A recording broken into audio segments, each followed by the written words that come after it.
Jonas capítulo 1, versículos 5 e 6.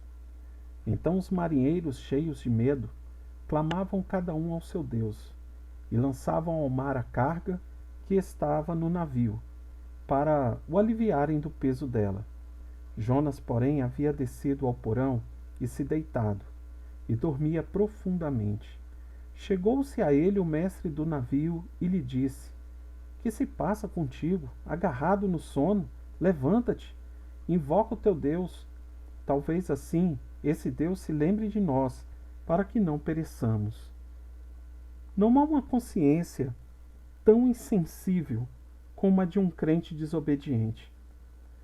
Perceba que os marinheiros eles estavam orando, estavam cada um clamando ao seu Deus. Mas Jonas, servo do Deus Altíssimo, estava dormindo. Primeiro ele desceu a Jope, depois ele desceu para dentro de um navio. Em seguida ele desce para o porão desse navio. Uma mente, quando ela está completamente apática em relação àquilo que Deus ordena, ela começa a se distanciar e ela começa a se isolar cada vez mais. Foi assim também com o apóstolo Pedro, quando depois da última ceia, ele chega a Jesus e diz que o seguiria para uma prisão ou até para a morte, se fosse necessário.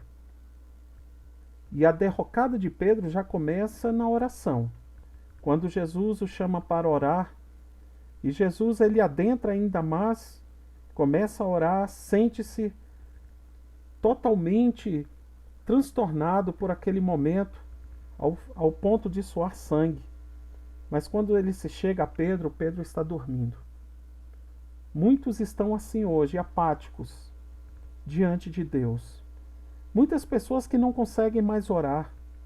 Muitas pessoas que acham que estão no controle da situação, mas percebe-se sem controle algum de alguma situação. Você já se percebeu assim? Mas saiba de uma coisa: Deus está contigo.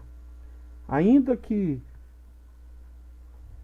Pedro tenha cada vez mais se distanciado de Deus, e aqui no texto de Jonas, o profeta também se distanciou de Deus, mas Deus, de uma forma muito sublime, de uma forma a não permitir que nós venhamos ser o nosso próprio mal, Ele nos chama, Ele nos dá uma segunda chance.